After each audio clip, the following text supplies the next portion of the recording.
नमस्कार, स्वागत है आप सभी का एनवीएफ न्यूज पर। मैं हूं आपके साथ रोहित। असम की हिमंता सरकार लगातार ऐसे कदम उठा रही है जिसकी सराहना पूरे देश में हो रही है। हाल फिलहाल में असम सरकार ने गोमांस पर प्रतिबंध लगाने का ऐलान कर दिया। अब गोमांस पर प्रतिबंध लगाया गया तो कुछ मौलवी मौलाना चिढ़ गए। वो कह रहे हैं कि हिमंता सरकार मुस्लिम विरोधी है। हालांकि ऐसे मौलानाओं के बयान में ही विरोधाभास है। एक तरफ ये मौलाना कहते हैं कि मुसलमान इस्लाम में ये अनिवार्यता नहीं है कि वो गोमांस खाएं। हिमंता को लगता है कि मुसलमान गोमांस के बिना रह नहीं सकते, जबकि ऐसा नहीं है। और इसके बाद मौलाना साहब कहते हैं कि हिमंता बिस्वा शर्मा मुस्लिम विरोधी हैं। योगेश अग्रवाल जिस वक्त मेरे साथ हैं, बहुत बहुत स्वागत है योगेश जी। जी, हिमंता सरकार के सबसे पहले इस कदम को आप कैसे देखते हैं जो उन्होंने उठाया और गोमांस पर प्रतिबंध लगाया? पहले उस पर आप अपनी राय दीजिएगा, फिर उसके बाद मौलाना शहाबुद्दीन रजवी क्या कह रहे हैं उस पर चर्चा करेंगे। मुझे लगता है हिमंता सरकार का जो ये ऐलान है ये तो बहुत ही सराहनीय और स्वागत योग्य है। और हम तो इस पूरे ऐलान को और इस पूरे जो उनका विचार है हिंदुत्व को लेकर के, जिस तरीके से उन्होंने पहले वहां पर सभी चीजों को लेकर के, चाहे वो लव जिहाद को लेकर के अपने कानून बनाए हैं, उसके बाद उन्होंने मंदिर मस्जिदों और ये जितने दरगाह उनको लेकर के जो कानून बनाए, और अब जो ये इन्होंने दिखाया है कि स्वागत योग्य जो फैसला लिया है कि वहां पर गौ मांस के ऊपर प्रतिबंध लगेगा। देखिए, हमारे हिंदुओं का गौ माता को लेकर के एक अलग तरीके की आस्था है।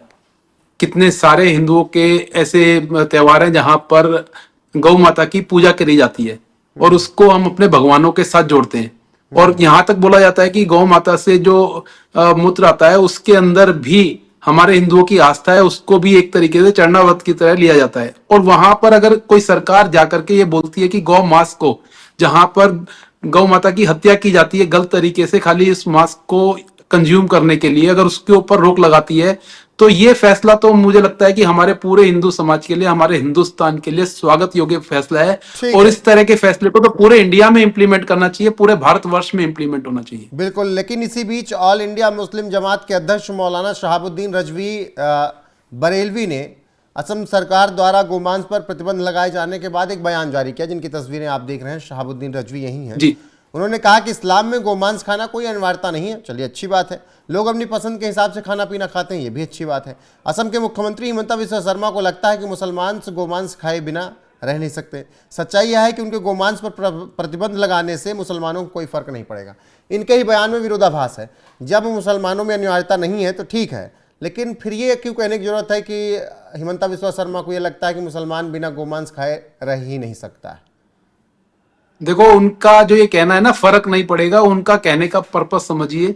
फर्क नहीं पड़ने का मतलब है कि उनके कंडक्ट पे कोई फर्क नहीं पड़ने वाला है। आज जो हमारे पूरे देश के अंदर जिस तरीके से ये देश विरोधी कार्यवाही चल रही है और एक पर्टिकुलर समुदाय उस कार्यवाही के अंदर लिप्त है, तो उनका कहने का पर्पस है आप कुछ भी कर लीजिए, आप चाहे गौमांस पे प्रतिबंध लगाइए, आप चाहे किसी भी चीज पे प्रतिबंध लगाइए, हमारे को कोई फर्क नहीं पड़ने वाला है, हमारी जो एक्टिविटीज है उसके ऊपर कोई फर्क नहीं पड़ने वाला है। उनका कहने का पर्पस ये है। तो वो कहीं ना कहीं जो विरोधाभास है वो तो उनकी बात में नजर आ ही रहा है। एक तरफ तो वो कहते हैं हमारे कहीं पर भी मुसलमानों को ये नहीं बोला गया कि अनिवार्य है गोमांस खाना। अगर गोमांस खाना अनिवार्य नहीं है तो क्यों इतना शोर शराबा होता है और क्यों इतनी गौ माता मारी जाती है? जब वो हिंदुस्तान में रह रहे हैं, उनको पता है कि हिंदुओं की आस्था है गौ माता के अंदर, तो क्यों गौ माता की हत्या की जाती है? क्यों हमारे देश में ऐसे कानून नहीं बन जाते हैं जहां पर गौ माता की हत्या को पूरे तरीके से रोक लगा दी जाए? और आज अगर ये बोल रहे हैं अनिवार्य नहीं है तो हिमंता बिस्वा शर्मा मुस्लिम विरोधी हैं, उनके बयान मुस्लिमों के विरोध में आते हैं, वो मुस्लिमों को दुश्मन है। तो उनका यही कहना है कि उनका कहना है ये मुस्लिम विरोधी तो है। उनका जो कहने का पर्पस है रिजवी साहब का यही है कि ये जो कानून बनाया है ये मुस्लिम विरोधी है, लेकिन फर्क नहीं पड़ने वाला। फर्क इसलिए नहीं पड़ने वाला जो उनकी एक्टिविटीज है वो चालू रहेंगी, चाहे कुछ भी कर लो। हमारे देश में चाहे कोई भी कानून बजे। इसी बात की चिढ़ है कि हिमंता बिस्वा शर्मा असम में ऐसे फैसले तो ले ही रहे हैं, दूसरी तरफ मियां मुसलमानों के खिलाफ भी एक्शन कस रहे हैं। जी बिल्कुल। उनके देखो, जब से हिमंता सरकार आई है, उन्होंने अपने आने के बाद पूरे तरीके से ये दिखा दिया है कि उनकी सरकार हिंदुत्व के मुद्दों पे और हिंदुस्तान में रहने वाले हिंदू वासियों के लिए अपना पूरा काम करेंगे और आने वाले टाइम में भी ऐसे कानून बनाएंगे जिससे हिंदुस्तान के अंदर हिंदू रहने वाले हिंदुओं के अस्तित्व को जारी रखा जा सके और आने वाले समय में कोई भी ऐसी एक्टिविटी ना हो जिससे एक पर्टिकुलर समुदाय इनको घात पहुंचा सके। तो अब जो इस तरह के जो बयान आ रहे हैं कि हमें कोई फर्क नहीं पड़ता है, अगर फर्क नहीं पड़ता है तो पूरे हिंदुस्तान के अंदर मुझे लगता है गौ हत्या के ऊपर और गौ मांस के ऊपर बैन लग जाना चाहिए।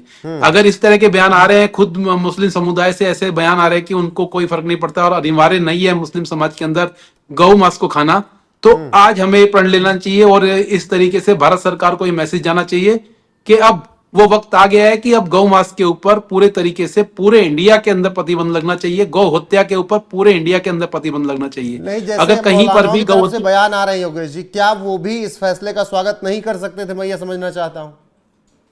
जी बिल्कुल स्वागत योग्य ये फैसला है, कोई ऐसी चीज नहीं है, कहीं ऐसा नहीं रोक लगाई गई है कि उनको किसी पर्टिकुलर खाने पीने पे रोक लगाई गई है। एक पर्टिकुलर गौ मांस और मुसलमानों की तरफ से इस फैसले का स्वागत नहीं किया जा सकता था, क्या वो कर सकते थे इस फैसले का सौहार्द के तौर पर? बिल्कुल स्वागत योग्य ये फैसला है और स्वागत होना चाहिए, ऐसे फैसलों को तो बिल्कुल स्वागत करना चाहिए।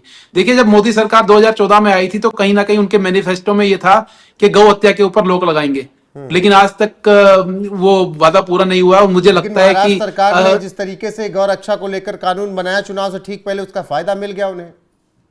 जी बिल्कुल।